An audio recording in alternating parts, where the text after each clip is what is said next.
Erik and Lindbeck panel. I guess this is just my panel now, so hey, what's up? Hey guys. Max said he's going to be 5 minutes late, so you can scream at him when he comes. It looks like we have other people coming up here as we speak. It looks like Erik Kimerer, Abby Trott, Wendee Lee, Kyle Hebert. A veritable treasure trove. Of demons. Of humans. And demon slayers. Yeah, exactly. And phantom demons. I'm Erica, by the way. It's nice to meet you guys. Hello. Yay! Hello. Hi. Bring on the demons! So many demons. A lot of and demons slayers. this weekend. And demon slayers.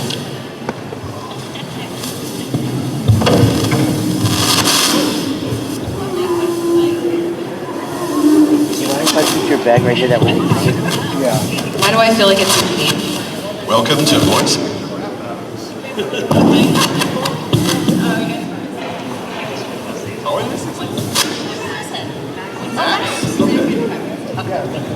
What, does he like food? Yeah. Our lunch just arrived. Come on out for the voice actor panel, everyone.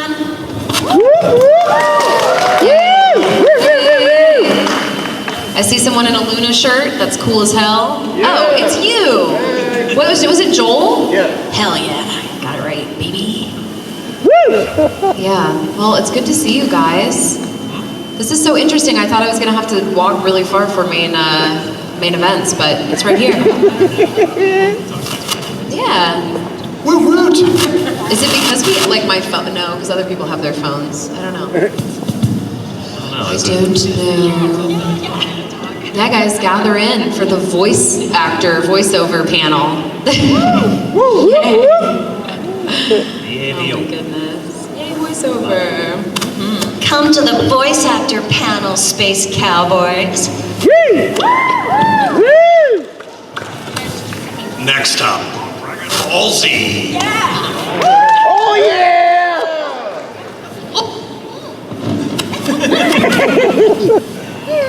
Sparkle. Don't go with the fans out here. Yay, Sean's here! Hey, Sean's Reed! Yes. So I think we're going to be, I don't know how. All right, we gotta call out every name that's in this chair that isn't sitting here for this panel. There was when I was flying out here, there was an intercom announcement. They're like, we need the following passengers for this flight to Mexico City. And then they rattled off like 35 names, and then did it twice. It took like 5 minutes. That's dedication. Figure out mic distribution here. Oh, yeah. We have one down here. So two and two. Cool. So this is we're just on our own, right? So this is just a free for all. So like whatever we want to do. Let's do it. Should we do like a Q&A or like introductions or I don't know? Who are these crazy people up here on stage? And then for funsies, we should also include, I like asking people what the moment was for them when they were like, this is what I want to do. I want to do VO, whether it was watching a certain show or getting to be part of a project. Like, what was the light bulb moment where we were like, yeah, this is my future. Yeah. You start. Okay. All right, 20 minutes later. I'm Sean Chiplock. I've been doing VO professionally full-time since about 2013. I was an amateur since 2007. Still technically am. Just people haven't figured it out yet. You guys may know me from Legend of Zelda as Rivali Teba and the Great Deku Tree. ReZero as Super Natsuki, a colleague of this fantastic individual right here. I play his horse. And also Best Girl, not up for discussion. Guido Mista, D-Luke Ragenbender, all sorts of folks. For me, discovering VO, it was actually in college. There was someone who needed help for their senior thesis project. And it was baby's first ever Crash Bandicoot game. You know, it was 3D open world adventure, and I did the worst impression of Hermes from Futurama. Like, I violated the Geneva Convention with that impression. But being in this little makeshift booth that was literally like soundstage props, like making a little cubicle, I was sweating in there for like 4 hours. It was not an air-conditioned room, and I came out of that session going, that was fun as hell. I can't wait to do that again. And so that's kind of what made me dedicated to wanting to get into VO. And then of course when I did AX Idol for Bang Zoom and it was in front of that giant crowd and they were all really enjoying what I was doing for that Rurouni Kenshin scene, I was like, okay, I have fun with it. I don't suck at it. I think I can make a career out of this. Let's do it. Let's go. So thank you guys for making my job possible. Hello everybody, my name is Erik Kimerer. I do the voices for the animes, and ones you may recognize, of course, Obanai from Demon Slayer, Goku from Seven Deadly Sins, Ryuji from Toradora, and more recently, Senpai from Don't Toy With Me, Miss Nagatoro.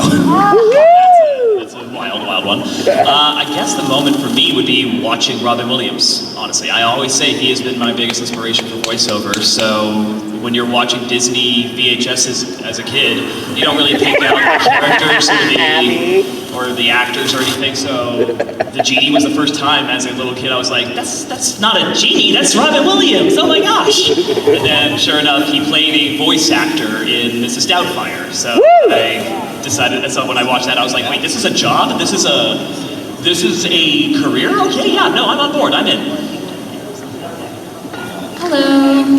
My name is Erika Lindbeck. Hey, thank you. Woo, yeah! Oh my gosh. Finally, Max is here. Oh my goodness. Oh, Max is here. Hey. That's who they were cheering for. I hate everything I've done. About time. Oh my God. I don't know that I had a moment. I think like I was pursuing on camera as well as voiceover after I graduated from UCLA. I majored in acting in theater, and I just went, oh well, I love consuming these as a medium, you know, anime, video games, animation. I went, oh well, why don't I try my hand at it? And it just like took off, and it never really stopped, and I went, oh great. I mean, I was determined to work in the entertainment industry in some capacity because it's really it's the only real thing I could ever consider doing as a job. It's like the only thing I know how to do, really. And yeah, it just took off, and now here I am. So yeah. I'm Kyle Hebert, and I've been in the industry for 24 years. Feels like yesterday that I went in an audition for Dragon Ball Z, and I'm here with this awesome career that I've been so lucky to have been on this wild roller coaster ride through the decades of meeting people and meeting other awesome people in the industry and having opportunities to travel and of course have fun doing something I'm passionate about, which started with Looney Tunes, watching Bugs Bunny and learning when I was a little kid that my dad said, okay, Mel Blanc, he's this guy, and he voices all these characters. And I was like, that's a job? I want to do that when I grow up. And now I'm doing it! Woo! Thank you. I'm Wendee Lee, and I got into this crazy world very unintentionally, but trying to keep it forefront in my vision to find a way to get into animation and or voice work. But I remember as a little girl, some of the earliest impressions I had, one of them was olive oil from Popeye and olive oil. And also when I went to Hurry Back, we're just dying to see you again. In the Haunted Mansion, the Little Green Witch, she's miniature and she's amazing and she's beautiful and she's scary. And I'm thinking, how can I do that? That's something I really want to, I can't shrink down. How do you do this? So it was something I just sort of always kept on the horizons and felt there would be some way to get involved. And I was really attracted to art films and anime. I just didn't know what it was yet. So when I had an opportunity via a music connection, really from a singing connection that I had early in my career, to audit a voiceover session, there was an opportunity for me to audition, and I was shocked. And I don't even remember my feet touching the floor. I just floated into the booth and tried it and thought, wow, that was a lot harder than I thought. But I think I could get better at this, so I hope there'll be another opportunity. And then several weeks later, I found out I was cast from that audition in Robotech, this first series that came over to the States. And now I'm going on decade 4 of acquiring characters and still finding challenges and still really loving this art form, as long as AI will allow us to be voice actors.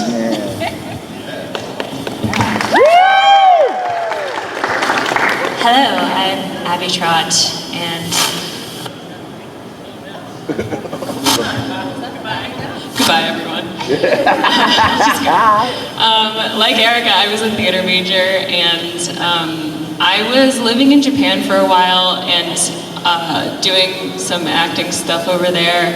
And I got my first little taste of voiceover, and I was doing voices for some characters that were in these children's stage musicals that I was doing, and like some puppet voices and such. And I really loved doing it, and I had the most fun doing that.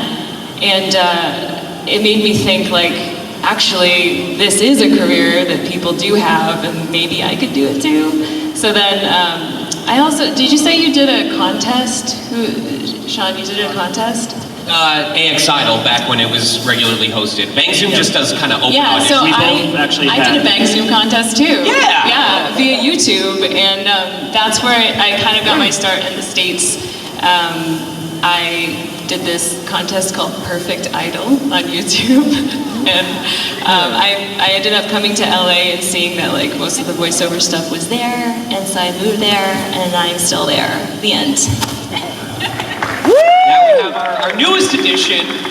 Thanks, Sean. Hey, what's Perfect Idol? What is that? It was for cool people, like cool me, people? who were desperate to become a voice actor. Is that what it was? It was like, do your best impressions? Well, so I was confused at first. I didn't know what they really wanted in the audition, but you had to do 2 videos. So the first video I did, which is still on YouTube, everyone. I'll be looking at this. Watch it. I did a bunch of impressions, and then for my talent video, it's the second video, I was like playing instruments and singing and stuff. And Wow. I was You were playing instruments? Because that is required for being a voice actor. Instruments. You must be able to Well, play. it was a talent video, so it was like it was other talents that you have. I don't know why that was an element of the contest at all. But I was so scared to post my audition to YouTube. I was like terrified. And I almost didn't do it. I almost missed the cutoff, but my older brother was like, just do it, who cares? What's your best impression? Do you do like celebrity impressions? No, I did like Ash Ketchum and like Buttercup Great. from Powerpuff Girls. What else? Venture Brothers. I don't know. That's awesome. But I'm not gonna do it right now. I love that. I waited in line for 4 hours at Anime Expo to get into Bang Zoom to audition for them, and I got to the very front. I was like the second person to go, and they said, "Okay, we're wrapping up auditions. Thank you all for coming." And I would not take no for an answer, so I marched up to one of the people who was working there, who you all know very well, who works at Bang Zoom still, and I said, I'm a real voice actor, and I demand to talk to the casting director, and she goes, yeah, sure, go ahead. And I was like, oh, okay. So then they brought me in for a general audition, and that's how Bang Zoom happened. But before that, I always wanted to be an actor ever since I was a kid, and I was constantly telling my parents, I'd get me an agent, I want to be an actor, I want to be an actor. And I ended up obviously going to college for pre-med. And I spent 4 years as a pre-med in college before figuring out that it was the thing I wanted to do the least. Started failing all my classes and was going to drop out of college Then I called my parents and I said, I'm so sorry, I failed you, I'm gonna drop out. They said, just change your major, stupid. So I changed my major to theater and got my acting degree. And around the same time, I got a voiceover agent. I was taking voiceover classes. I was like, this is what I really want to be doing. So I was pursuing on-camera and voiceover, and they were both kind of taking off, but one kind of took off faster, which was voiceover. And that's how voiceover started for me. But it's the perfect job. I love it so much. I think it's I think I found the thing that I was supposed to be doing. So, really Question, if you were to become an doctor, what would you do? I always said that I would be a dermatologist. My dad's a dermatologist. Is he really? Well, the reason I said it is because they make so much money. It's a good pick. So I was like, what do I want to do that makes the most money? And I interned for a dermatologist, which actually kind of pushed me away. It was this dermatologist in, do you guys know the city Calabasas? Okay. Where the Kardashians live. Well, all she did was do like Botox injections all day long. And I said, maybe I don't want to do this, just because I was like, there's got to be more to being a doctor than just sort of aesthetic stuff, which is cool, but... Also, elective cosmetic surgery. Hello? Elective cosmetic surgery has the highest incidence of malpractice suits. Yes. So it's actually the most dangerous to get into because you might get sued the most. You might get sued the most. Abby? What's up? Your dad ever get sued? Huh? Your dad ever get sued? Nah. He doesn't run the practice, so he's fine. He what? Oh.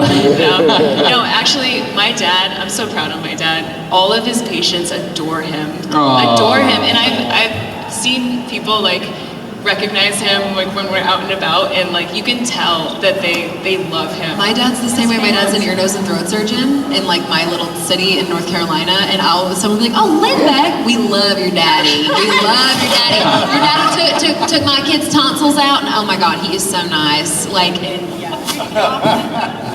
Kind of the opposite for me, because I grew up with a cop family, so it was, oh, Kimerer, huh? Yeah, can you get me on this ticket or something? So you guys, if you want to line up for questions on that microphone, we can Don't try. be scared, do it, do it. The first person to do it gets a free answer. Maybe ask him for a tape too, though, just so you know. Okay, so hi, I'm Jonathan. Hi. First question is for Kyle. During your time voicing Kamina,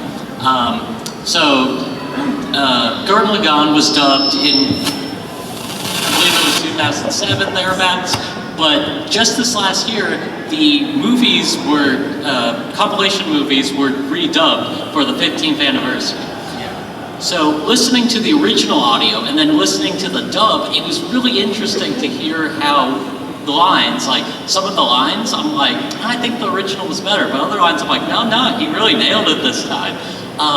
So what was that like redubbing, and how much influence like did the ADR director have versus like how much did you bring to the table thinking about how you want to do the lines this time around? Hey, does this work? Yes! Hello. So, we got to revisit the movies, which, thanks for bringing that up. The 4K Blu-rays for the two Gurren Lagann movies will be out July 3rd. We redubbed them. I know. They were, after the Gurren Lagann first aired on Sci-Fi and was a hit, it re-aired like 3 times, and then they said, how about the movies? And they said, no thanks, we'll pass. Like, really? Everyone passed on it, and Aniplex was like, okay, if we're not going to get a broadcast deal, then we're not going to dub it. So they released it officially without a dub. And then suddenly, last holiday season, they reached out and said, guess what? We're dubbing the movies. It's going to be in theaters and the, Fathom Events thing, one night only. Like, all right, cool. I never saw it coming. Had no idea that they would ever want to revisit. I'm so thankful they did, though. Me and Michelle Ruff, who's Yoko, we went to a theater in Burbank and surprised the fans. We watched it, and then the credits rolled. It was like, hey guys, how's it going? Let's do it. Who the hell do you think we are? All together. So that was really cool to see with a crowd that have loved this show since 2008, 2009, and that fandom is still there. It's still passionate. So getting to come back, and they got everybody back for this. And having Michelle and Tony Oliver, who dubbed the original, or directed the original dub, both of those guys did one movie each, rather. So it was really neat to suddenly it's Christmas time, and then 1 month later, we get to go to the theaters to see it theatrically, which we thought would never happen. So that's cool. Yeah, it means the world to hear the impact that shows, just in general, shows, games, entertainment, and you come and say, your performance or that storyline helped me through so much. When you hear the impact of entertainment as therapy, that's a really cool icing on the cake that none of us really anticipate when we're in the booth and we're like, okay, I'm here to please the director. And then ultimately you hear about pleasing so many more people than just you in a booth with the engineer and the director. It's so much grander than that. We sometimes forget that because we're in the moment. And then we go on with our day. We finish the session and then we're on to the next thing. Okay, audition, audition, audition. Didn't hear back, didn't hear back, didn't hear back. Okay. Why am I doing this? And then, wow, this is why I'm doing it. Because it's so much fun and it's impacting people in a really positive way. Thank you. Wait, Jonathan, can I get a okie dokie? Okie dokie. Thank you. Thank you so much. I appreciate it. Yes, a lot. I do have a second question. For this one for Wendee Lee.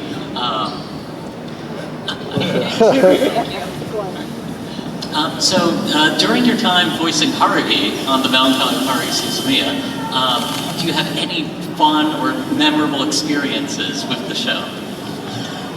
Can you say endless 8? There was rumors at one point that, yes, we were going to do the same episode 8 times, and there was actually talk about switching roles, and that we, yeah, you can still hear it? Check. And that, sorry about that, and that we would be able to shuffle around and play different roles, and then the studio got a little nervous, and we decided to keep it very traditional and follow, but it's the detail in that series that just really kept me interested, intrigued. The fact that you and I were talking earlier that she has no idea that the universe is revolving around her. So yeah, that was a blast. Haruhi, if you're an Esper, a time traveler, or a shapeshifter, you're welcome to join the SOS Brigade. Otherwise, you're late. Thank you so much. Woo!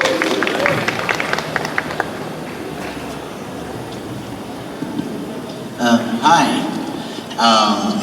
Sorry, I'm just Star Trek because I can't believe I'm meeting all of my favorite characters out of my favorite game, Persona 5 and Trails of Cold Steel, villains and heroes.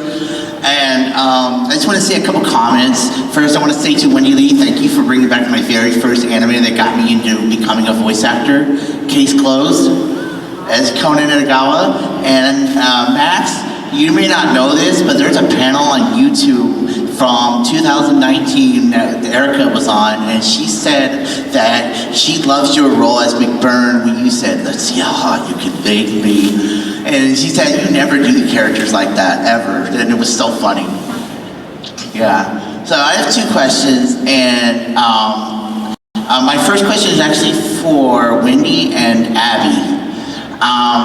When you got the role of Conan from Case Closed, and you got the role of Dr. Takini from Persona 5, did you guys ever watch the original performances of on the original how the other people did? Like for you, watch Alison Victorian perform Conan, and you watch the one who performed in the original Persona, and you decided to watch it and ask yourself, maybe I can try to take that and put it as my own, you know? For me, I believe the voice of Takemi is helpful. Is that what it is? Cool. But for my take on Takemi, because there's no way I'm gonna sound like her. Her performance is incredible. I love her voice, and I can't touch that, you know? So I was actually going for more of a closer match to the Japanese Takemi voice, which I feel like is kind of closer to my speaking voice. So I did my own spin on Takemi, but I do love her performance as the original Takemi. Okay. And you, Wendee, how about Conan? Honestly, we don't reference the English. It's very rare, especially when I'm directing. We're not referencing or trying to, dare I say, mock another performance. We're recreating based mostly on the spirit of the Japanese. So that's really what we're focused on, and I feel like if there has been another English voice for any of the characters we are doing, that it's our opportunity to put our own personal stamp on that performance. So the only time I've ever referenced in other English performance is if it's a voice match, and we're trying to actually recreate that character's voice print. But yeah, it's an opportunity to create something original, and that's really where I was at as a theater actor. I was always looking for original plays to originate characters, so I approach animation very much the same way. Yeah, because I like Conan and Dr. Takemi because I choose her as my girlfriend whenever I play Persona 5, and it's really awesome. As you should. My next question is actually, for Abby, Sean, and Max, and Erica. And Colin, you don't have to answer if you don't know this. Okay, this is about Trails of Cold Steel. How did you, I know Sean, you already mentioned this before, but what was it like, going, when you guys first came into the games, and then moving on to the newer games, like for you, Abby, going into Reverie, and then I noticed that you, Erica, and Max, you guys switched kind of places where you guys have one game, one more screen time, the other one has less screen time. What was that all like that for you guys? If I may. Because Sean, you are not in the anime, which I totally agree. You need to be in the anime. You are so awesome. The anime was just an unfortunate timing where there were circumstances that we weren't in control of that we couldn't make work out. But for the games itself, I just appreciate that Trails cares about more than just the main characters. I like that the NPCs have their own developing storylines, and how there's one-off NPCs in the first game that end up having a plot-relevant side quest in the fourth game. It's clear that the people who develop those games care about the world as a whole, and even though it can make it very, very extensive to go around and talk to everybody and see what's going on, I think it makes for a more memorable experience because it's not just about the main character or the main character's entourage, it's everyone, it's the world that they're a part of, and I think that's really cool. Okay. Alright. Any of you? No? We should give, unless anyone else has a comment, we should try to keep the line moving so we get through as many as possible. Thank you.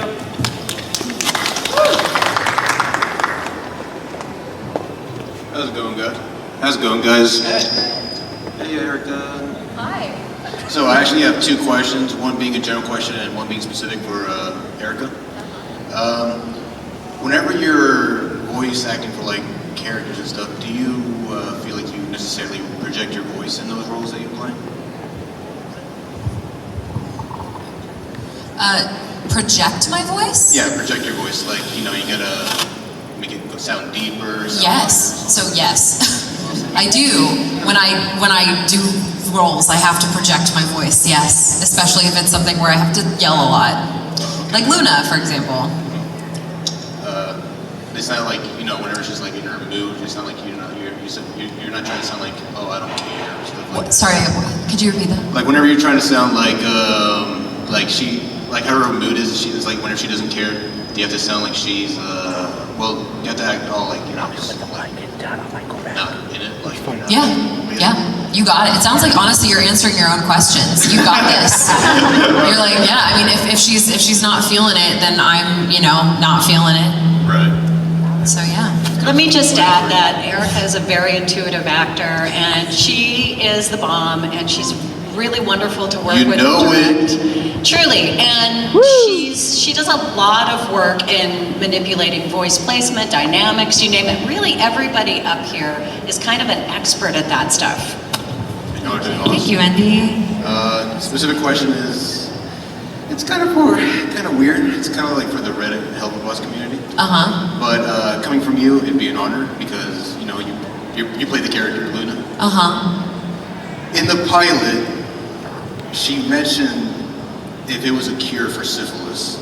Does she actually have that, or was she just saying that to Blitz? She was joking. I do not think that Luna has syphilis, no. Okay, I just wanted to... Or the cure. Well, she was saying, the line is it the cure for syphilis? Because I don't want it. Right. Or no. Is it, sorry, no. Don't quote me on that. Is it the cure for syphilis? Then I don't want it. So if it's not the cure for syphilis, although syphilis can be cured. Right. So sure, she was asking if someone got her meds. I'm assuming at that point, if she was not given the cure for syphilis, then she probably went out and saw a doctor and got a cure for her syphilis. I'm glad I didn't take you up on the offer to do a shot every time someone said the word syphilis during this panel, or I would be on the floor right now. Yeah. That was a smart move on Or my she's part. joking. Honestly, I'll leave it up to you. I've never really thought about it. But I can confirm she no longer has syphilis. If she ever did have syphilis, she currently does not have syphilis. I mean, it was the pilot. It was the pilot. It's not even canon. Yeah, the pilot's not even in the canon, so yeah. Fair enough. Yeah, maybe that's why she's so angry all the time. Are we onto something? I don't know. I don't know. Between dermatology and syphilis, this is really turning into a medical panel, isn't it? Thank you, Ms. Erica. No, we do not have syphilis. All right, good to know. My question is, what do you guys like to watch or do in your downtime? Like any YouTube videos you like to watch, TV shows, or maybe you don't watch anything, maybe you just, Can you describe, what was that word you said, downtime? Can you describe that for me? It's when you turn your brain off. People can do that? I like to doom scroll on social media. I mean, TikTok. I mean, that's given everyone short attention span, but we kind of love it. Like dog video, politics scroll, dog video. Lather, rinse, repeat. But I love that stuff. I'm a big movie buff. I loved Furiosa. I think it should have been a big hit instead of bombing. It's like, but no one's going to the theater. Like, why? X-Men '97 was fantastic. Woo! Yeah. That's just stuff that's just popped in my mind. How about you guys? I really love getting immersed in limited series, and that's kind of like my bonding time with my husband. Like the one thing we can do is come together in the evening and like analyze story and get into the music and the score. And I talk way too much for his liking because I'm always pointing out that there's too much walla. Too much walla. Yes, that was not on set. That was ADR. We can always call, because we're post-production pros, so it's very difficult for people, regular civilians, to watch what we watch with us because we're always commenting about our industry. But that, as a writer and director, yes, so much constantly. Wendee, Yes. have you seen, what are your top limited series? So many lately. The Gentleman. I can't even think of them. Have you seen, and it's not recent, super recent, but I think it's the best limited series of all time, Chernobyl? Yes, I was going to say. Chernobyl was amazing. It was... No, that was fantastic. Blew my mind. Yeah. Shogun was pretty good. I like to be able to view, like binge a bit and watch 2 or 3 at a time and really get into it. And of course, happy animal videos. I mean, that's just my happy place, right? Oh my God, do we tell us?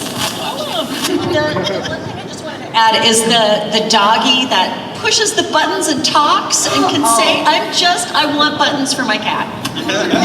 I just turned 32, and I swear to you, like, my mom is always watching cat videos, and I'm always like, that's Mom, like, we're in public, what are you doing? Like, I swear to you, in the last few weeks since my birthday, I have been crying to so many cat videos, and I don't care where I am. I will do it in public, I'll do it in my home, anywhere. I actually, as far as like pastimes and stuff, I recently had two hip surgeries, and I was pastime getting hip surgery. My pastime is getting hip surgeries, but no, now I'm to the point now where I can hike. So I've been hiking like a few times a week for the last month, and I'm so happy to be able to like be back out in nature. Yeah. Thank you guys. Whoa, the support, I feel it. And I love watching like crappy reality TV because it's kind of all my brain can handle. Or I love, honestly, YouTube. There are some incredible content creators, like video essayists. I love listening to podcasts. I love watching like really morbid stuff. But there is a podcast called Morbid, like Last Podcast on the Left. There's so many. But I've been really trying to like get out and be active because I feel like I've been in a lot of pain for a long time, both mentally and physically, and now I'm kind of like, I feel like I'm like kind of coming out of a fog, and now I'm able to like go do stuff. I have a little bit more energy now. So, and I love playing Dead by Daylight. That's like Dead by Daylight. And Sons of the Forest. It's a really fun game to play with friends. Or Max and I go see Improv Shakespeare at which is so fun. Woo! He's my only friend, so yeah. It's true.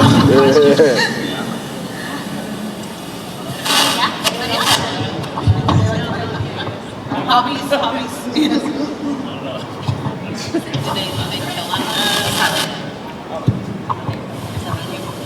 Hello. Oh my gosh. Okay. I have a really dorky response. So my boyfriend started this every evening during the week. We do a different activity kind of thing. So we do Music Mondays, where we will pop on a vinyl record or two. We do TV Tuesdays, where we've been watching Star Trek Discovery lately. We do Weeding Wednesdays. We're reading Wednesdays, but we just put a W on it. No, that's what we're doing. It's Weeding Wednesdays. I was like, we could do written word Wednesdays, but that doesn't sound fun, so let's just say Weeding Wednesdays, where we've been listening to Andy Serkis read the audiobook of The Hobbit. Video Game Thursdays, where I've been playing Tears of the Kingdom, and he's still trying to beat Final Fantasy 1. And then Film Fridays, where we have a movie hat, where we have a bunch of little strips of paper, and there's a movie that we've been meaning to watch or somebody recommended, and we'll pull a random movie and then watch that. If we have time. We don't always have time to do these things, but it's just a general, like, outline. Let's see here. My girlfriend and I, we like to go on hikes. We do a lot of movie nights ourselves. We just finished watching Girls 5 Eva. If you're a millennial like us, watch it. It's really good. I play a lot of Destiny 2. A lot of Destiny 2. It's actually very embarrassing. But there was something I was going to say about this. Yeah, I'll get back to it. My brain's foggy. I've been playing Hyrule Warriors Definitive Edition non-stop. I was recently on a flight to London, which was 11 hours and 25 minutes, and I had my eyes on that Switch playing that game for 11 hours and about 15 minutes. I took 10 minutes total combined time to use the bathroom and eat once.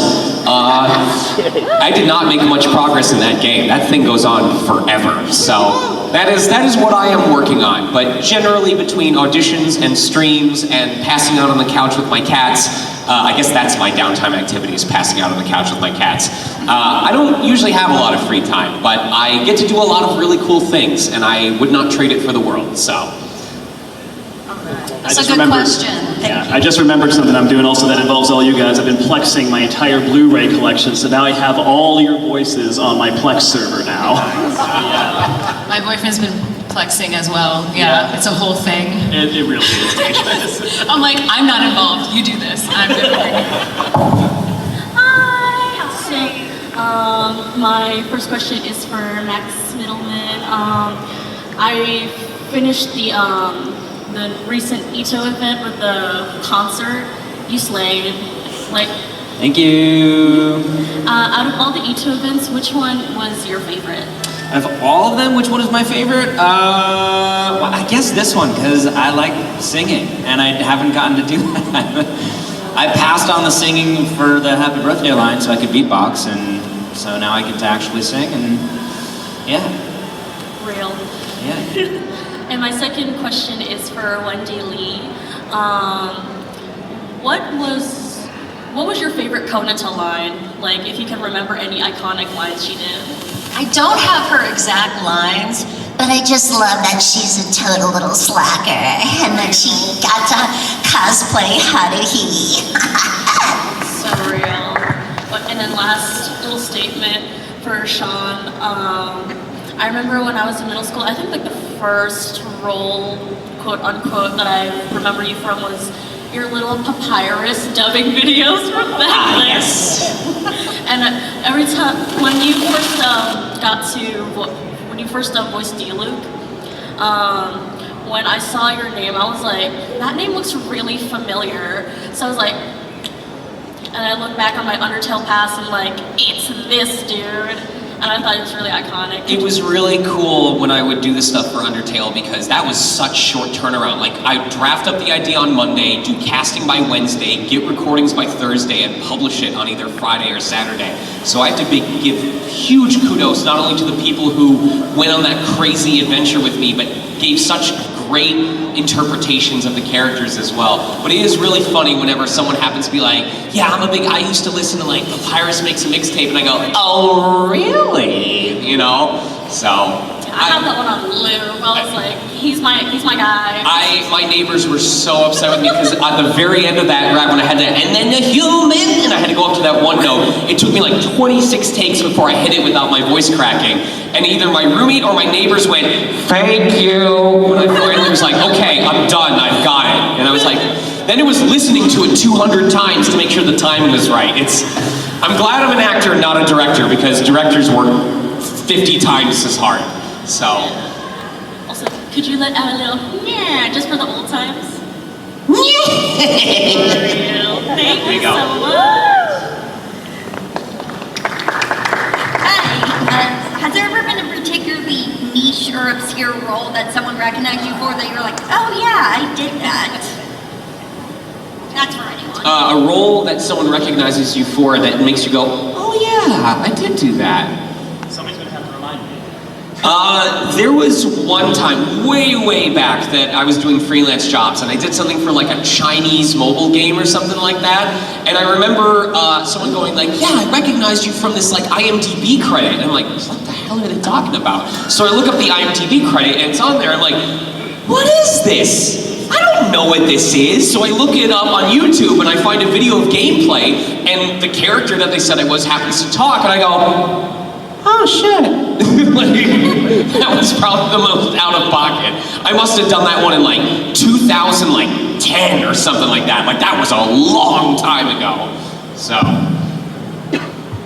We do a lot of incidental characters when we go into record. We're booked for a minimum of 2 hours in most cases. So if you finish your session early, you can often help the team by picking up some incidental lesser characters. So it's really easy to forget that you did 3 ladies that were, you know, a young lady, an old lady, and, you know, different, you just sort of don't remember and then you hear them back, oh yeah. There's one, I think it's Toradora. I got to do Inko, the best way to put it, which is going to be offensive, is kind of a retarded bird.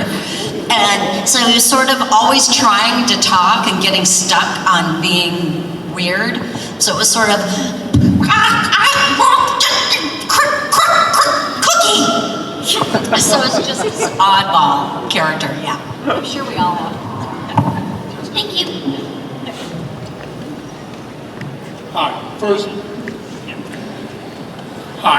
First, I'd like to thank all of you for making anime more accessible to people who don't like to read constantly. Second, now that Japan has started doing self-referential videos about voice actors, there's now 2 series about voice actors being voice actors in a show about voice acting. When that gets to you, do you want to be the person voice acting a voice actor about what it is to be a voice actor? No, I want Robbie Damon playing me. Full stop. So what are the titles called again on these shows? They are... The one I know, I will attempt to pronounce in Japanese, Saru Radio no Oramate. It's translated to high school radio. It's 2 voice actresses who are going to the same high school who end up working together even though they don't like each other. And it's all about the work and being in the work. And yes, their managers are evil. If it's localized well and written well and directed well, then absolutely. No question. Being to play yourselves, sort of. Yeah, it's always interesting when you get a character like that is like very, very close to home, when it's something that you do, that you know well. You know, I would love to be a part of that. I'd love to see what their interpretation of it is, because I'm sure it's the writers interpreting how the voice actors are. So Voice acting in Japan is very different though. So like the way, there's, what's the other one? There's one where it's like, it's showing like how to be a voice actor in Japan. I've seen a little bit of that one, I can't remember the name of it, but it illustrates how different it is there. I can actually take on this one, because I was trained by a Japanese voice actor in the Japanese method, and funnily enough, I talked to Wendee about this. The voice actor that I was trained by is the original voice of Vanessa from Robotech, from Macross. So she moved to Seattle and started teaching us, and yeah, it's much more, whereas we do one at a time, one line at a time, Japanese voice acting will have rehearsals, they'll have table reads, and they'll have multi-mic setups in the booth where the actors will walk up, make sure not to crinkle their paper, say their line, and step off slowly, and then let the other person walk up. And they're doing it sometimes to storyboards, sometimes to full animation, sometimes to just a karaoke track with their characters. Like, my character's green, okay, I gotta speak now and be out by now, kind of thing. So, yeah, it would be interesting to, like, for us to dub it as well, using our method. It's kind of ironic. One is more precise. Yes. Hello everyone, my name's David, and I got a question for all of you, and what was your favorite part of voice acting, and what was your favorite part of working on it?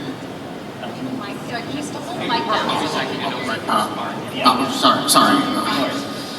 What was your favorite part of working on a project, and what was your favorite part of working on it? Do you have a favorite part of working on favorite moment from working on something fun? I loved listening to Abby curb stomp me in Demon Slayer. Yeah! I remember you and I saw each other after like that scene was finished, and we both just went, damn, like good job. Like we really went hard on that one. Your talking is amazing. I was so blown away. You're incredible. Oh my god, your character doesn't speak, Abby. Like you have to portray everything. Yeah, it's amazing. Yeah, but I'll say I loved that. I loved like just, I don't know, it was awesome. The animation was beautiful, and the VO ended up being gorgeous. Like, yeah, especially with Demon Slayer, like it's so good, and the original is so good that you just know you have to go hard because you know you want it to be as high quality as possible.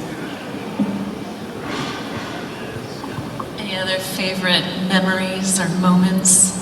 I guess one of my favorite memories is from Toradora, and it's because a blooper made it into the final project. So there's a scene where Taiga runs away, and I play Ryuji at Toradora, by the way. So Taiga runs away, and then she comes back. I see her on my doorstep, and I say something to the effect of, "I thought you ran away because you were in love!" And like frazzles himself, and like, so Alex von David, the director, he had this habit of like sneaking in bad anime reactions just to kind of break up the monotony every so often. He'd tell me to do one, I do one randomly, we just try and make each other laugh, and sure enough I do the line, "I thought you ran away because you were in love!" I had fun, we had a laugh, we moved on. Sure enough, a couple months later he texts me going, "Did you get your Blu-ray of Toradora?" I was like, "Yeah." He said, "Put in the 4th disc and flip to this time code." I was like, "What happened there?" He was like, "I was not at the weekly rundown that particular week." But it still works, and I still get comments on Reddit to this day of like, that was amazing. We have time for one more. Awesome. We get lightning rounded? Yeah, we get lightning rounded. Lightning round. What about you, Sean? Favorite part of VO? I just like that everyone has a different favorite. I like that for some folks it's Rivali, for some folks it's D-Loop, for some folks it's Guido Mista, for some folks it's Subaru. Outside of conventions, I don't feel like I get a lot of organic opportunities to talk about what I do, and I don't mean to like toot my own horn, but just to kind of passionately express my enthusiasm for this career. So it's cool when folks are at my table bringing up, oh my God, I just saw this, I just played this game or watched this season, and I loved this moment, and I get to expand on it and say, this is what it was like recording that scene, or here's why this character means a lot to me. I don't think I could pick a favorite moment, because part of being good at what I do involves having the same passion that I did that got me into this career. And I like that there's all these little moments that happen over the months and over the years that keep reminding me of the passion that I have and renew the flame and like make me continue to love what I do. So, like I said at the very beginning of this panel, I'm just grateful for everyone that makes this career possible, because if there wasn't an audience, there wouldn't be a job. You know what I mean? Yeah. So. What about Max though? Favorite thing I've worked on? I can't really choose a favorite stuff. One of my favorite things was a show called Elena of Avalor on Disney, where I got to play Bobo, the spirit monkey, and it was the first time I sang for Disney. I really like singing. If you couldn't tell, I really like singing. And when you sing for Disney, you get to work with, well, I got to work with this guy, John, who is a Grammy Award-winning composer and just like a brilliant genius, and it's just so fun to get to do stuff like that, and rare. And then from that, I got to work on a show called Alice's Wonderland Bakery, where I played the Cheshire Cat, and I got to work with him on a lot of songs, and it was just a blast. So those are two of my favorite things I've ever worked on. Thank you. Thank you, guys. I originally had 2 questions, but since you guys haven't that much time. Pick your favorite. Everyone has a favorite. I know, this was for you, Sean. How many takes did it take for the I hate myself speech? Ooh, for the whole speech, there were a couple times when we started because of a voice crack or just because the pacing needed to be a little bit slower or a little bit faster.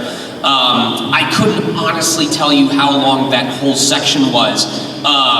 It does feel like because I wasn't acting that part, that there were more sections where we only needed to do the requisite 2 takes before we moved on. I want to say we probably went through that whole episode over the course of a single session, so which is pretty standard. So I wish I could give like a more fun answer, but what I would say is there wasn't a lot. Most of the tweaking we had to do was just, okay, space out this, lip flaps cut short here, you know, make sure that you do this section, you know, a little bit faster.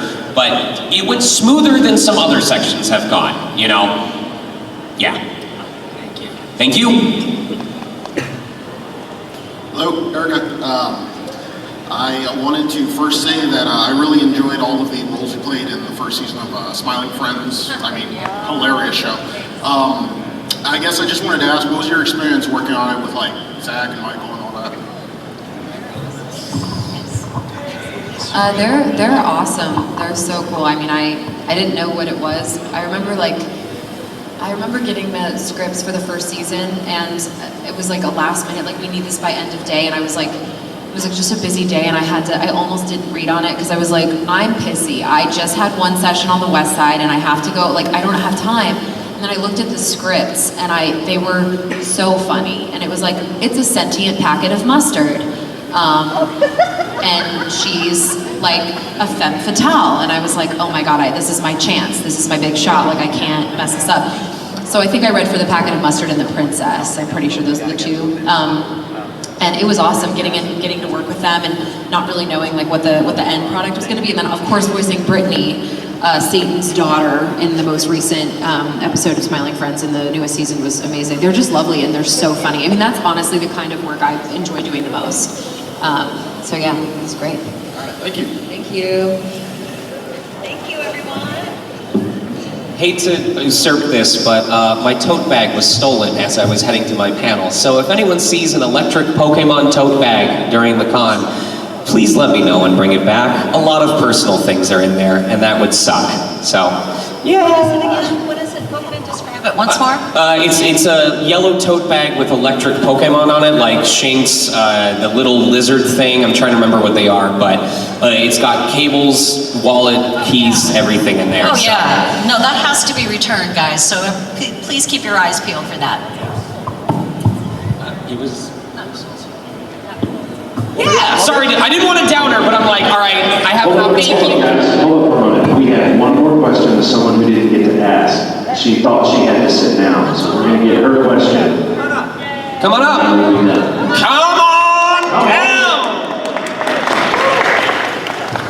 With that pretty costume. So this is for all of you. What would be the best advice for a 13-year-old who wanted to be a voice actor when they grow up? Do it. I mean, you often hear the same things as theater and improv. Those are the best places that are going to teach you the projection, timing, the pacing that you'll carry over into voice acting, and also characterization. I don't want to give just the bog standard one, so I would also say keep an eye on the trends of where you want to be. If you want to be in anime, the trends right now are Crunchyroll has a lot of the product. Netflix is still doing some. That's all I got right now. AI will do the rest. Yeah. Do you want to say anything before I go on my tirade? All right, 3 parts. Personal, professional, long-term. Personal. Are you planning on going to college? Yes. Use that time to figure out who you are as a person and how you work. I mean, understand your work ethic, understand your routine. Do you do things immediately? Do you put them off? Do you like to spread them out? Do you like to do them all at once? Understanding how your work ethic is how you're going to be the most efficient you can be when it comes to handling auditions, to scheduling workshops, to responding to emails. It is a business. You are running your own business. You are marketing yourself non-stop. No one is going to hand you these jobs. If you build enough of a reputation, people will know, trust, and respect you for certain types of roles, but you still have to be responsive when it comes to saying, yes, I'm available, here's the times I'm available, and then showing up and doing the work. Professional side. You're going to have to spend money. You're going to have to attend workshops. Workshops are more accessible now that they're online, but you know, there's still an element of being in person. Remote recording, it's possible. The door is slowly closing. They're still going to recommend that you move to either Texas or Chicago or New York or most likely Los Angeles. Plan to live in one of those places unless you are an absolute star and able to make it work. That's just how the business is. These studios spend millions of dollars building their buildings and putting their equipment in. They'd really like people to use them. They're going to give preference to people who can come in person. Half of my portfolio would not have happened if I wasn't able to go in person. Long term, watch what you do and say online. The internet is forever. You may think the flame war or your hot take or your hot rebuttal to someone that totally freaking owned them made you look cool, but that person may be scorned and thinking that you don't deserve to have jobs that you do, and the internet is forever. It does not matter the opinions that you have. I mean, you should have good opinions. Trans rights are human rights, you know, be an LGBT ally, all that good stuff. But pick your battles, because if you decide to get on the wrong side of somebody for a short-term win, you don't know how they could come back and blow up in your face. Outside of that, voice acting, iwanttobeavoiceactor.com is where I would immediately recommend. D. Bradley Baker is a prolific voice actor, probably the voice of 50%, if not 75% of every creature you've heard in your entire lifespan. So he is an active working member of the industry and has written an entire plethora of articles about making a demo, finding an agent, saving up money. If you retain even half of what you read on his website, again, iwanttobeavoiceactor.com, you will already be to a better head start than most people are just like, I want to be a voice actor, and they buy a mic on a $200 microphone on Amazon and think that that's going to get them jobs, you know? So that's really it. You are really young. You have a long period ahead of you. When I started, it was a solid 5, 6, 7 years before I started booking professional work consistently, and I consider that to be fast. So do not worry about booking work right now. Focus on building yourself, understanding your strengths, and setting your foundation for who you are as an independent contractor, because if you have a solid foundation, I promise you the work will find you. So, that's my answer. Thank you guys. You can find us all over there in the booths and the tables, and we will be doing this again tomorrow at 2, I believe. Oh, yeah. When I find him? What? You want me to beat up the guy when I find him? Sure.